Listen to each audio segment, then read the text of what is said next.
Market Fresh Bistro is a great supporter of our local farms. As a matter of fact, they go out of their way to make sure that they get local grown into their restaurant.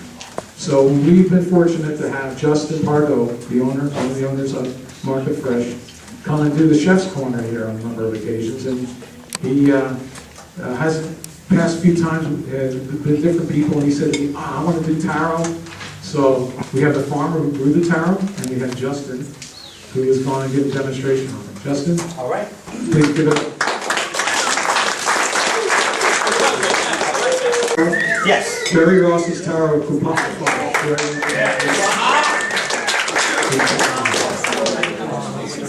Okay, so over here. So how's everybody doing tonight? Yeah.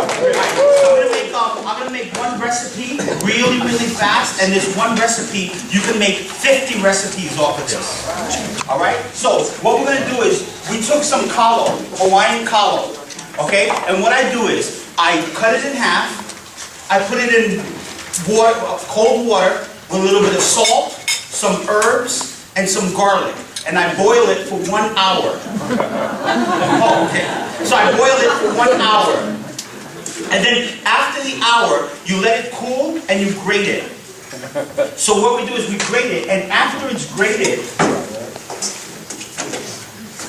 this is what you get. Sort of like a, like a dry, really nice potato, but it's kalo.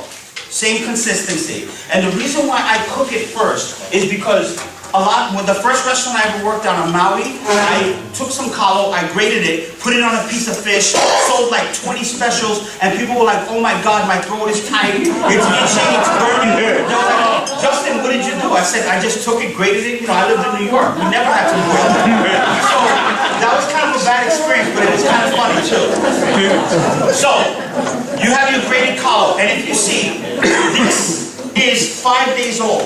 And I just wanted to show you, this lasts. Airtight container can last for a week. As soon as it starts to smell a little bit, you know it's no good.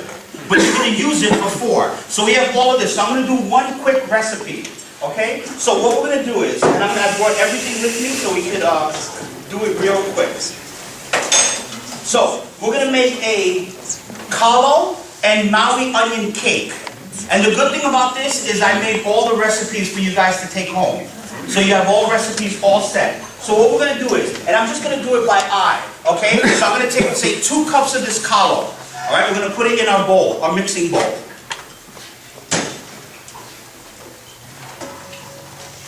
Okay? This is a kumba onion grown from Jerry Ross. Okay? So I take this onion, and you'll see very quick. All I do is just grate it. Okay? So you grate the onion. And it's going to get like a watery, really nice, it's going to make the kalo have this nice onion consistency. I take 1 egg, okay, and of course, this egg is Maui grown. Okay. Not this one, but we'll just say he did. Okay, so I took 1 egg, I put it inside. I took some herbs. I have local basil, local parsley, and local thyme. I'm not even chopping it. I'm going to just take the parsley and just break it in pieces. And the reason why I do that is so when you when you eat a piece of the kalo cake, you get a little bit of everything inside. You get fresh parsley that's not chopped to death. Fresh thyme that's not chopped to death, because sometimes people chop their herbs too much and all that oil from the herbs stays on the cutting board. So I just take my fresh thyme, literally just put it inside, and then I have basil. I'm going to do the same thing. Take the basil, I just broke it in pieces. Alright, I get a little bit of salt, put the salt in, and if you're vegan, you can leave the egg out. Add a little bit of water. And the reason why I add the egg inside is so that it gives it a little moisture so it doesn't dry out. Okay? This is balsamic vinegar. We just recycle sometimes. All right, so a little bit of balsamic vinegar, and all the measurements are on the sheet. Okay, I got some fresh pepper, organic pepper. Okay. From Jerry Ross. Yes. Okay, so everything is inside. So now what I do is I just mix it up, and I'm going to just do it with my hand. I'm not going to be politically correct. So we just mix it up, and if you see, it starts to see how it's coming together. So it comes together, and if you smell it, you can smell the onion. You smell everything inside. So what I do now is you take it and you really press it. So I press it down, I make a little cake, and I forgot one thing. Panko. And the reason why I do panko is to also bind it, but to give it texture. So you get that little bit of crunch. Because when I cook, I don't like all mush, I don't like all crunchy, I like different textures in your mouth. So you're going to get crunchy, you're going to get crispy, you're going to get soft from the kalo, you're going to get those herbs that are going to be vibrant. We put them inside.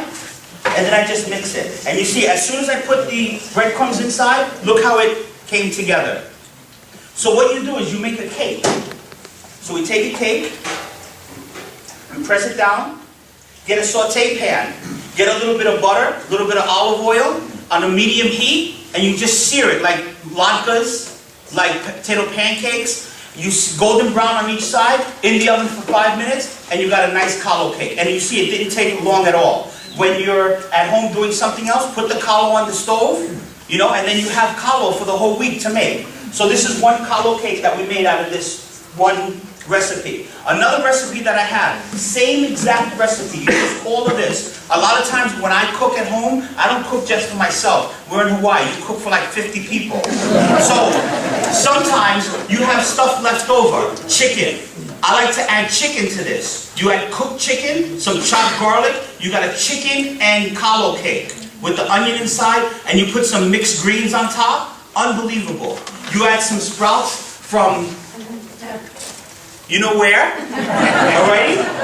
Great on the top. And like I said again, this kalo, what's so great about it is it's really crispy on the outside, but then it's soft like mashed potatoes on the inside. So yeah, and then this is really good. Another nice thing to do with the kalo, for breakfast, make hash browns. You take the kalo, you grate it, you don't add egg or anything. I just add kalo, onion, a little bit of garlic, and some herbs. You get a nice cast iron pan, a little bit of butter, a little bit of oil, and get it real crispy. I don't even flip it over. And the reason why I don't flip it over is so I'm sure that that one side is really crispy and it doesn't dry out. So you keep that, put it in the oven, flip it over, cut it, you have beautiful hash browns, which are really good. Yes? Where do you buy a cast iron pan? Mana Foods. That's where I got mine. Mana Foods has cast iron pans. They're affordable and they're the best. They got, honestly, I bought 2 already from them. The only thing that's very important, we'll talk 2 seconds about a cast iron pan, is after you use it, you can't wash it. You can't put it under water and scrub it because then it's totally done. So what you have to do is, while it's still hot, you just need to get a rag and rinse it out with a dry rag. Clean it out, and then when you're done, take a little bit of oil on your rag and then just coat your cast iron pan. There's people that have cast iron pans for 50 years. So cast iron pan, honestly, is great, and also the reason why it's so great to use a cast iron pan, equal. The heat is distributed evenly, and it stays hot for a long time. There's no Teflon on it. What's that? Yeah. All right, and that's it. And another thing, just one more thing I wanted to say. I want you guys to make some recipes, and maybe in the near future we'll have a kalo contest, and we'll give a gift certificate from Market Fresh Bistro for you to come and eat. Of the winner, the second winner, and the third winner. We'll give it to everybody.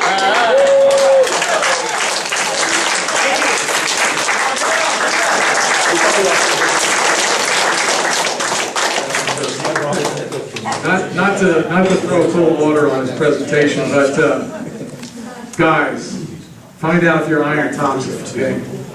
I am, and I can't use cast iron. Oh, okay. But you know, iron is a zinc hom, and us guys, we need zinc, keep our prostates healthy. So be careful, okay? check it out, make sure you're not iron toxic.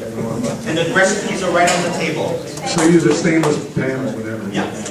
Okay, thank you so much. Thank you. Beautiful, man. All right.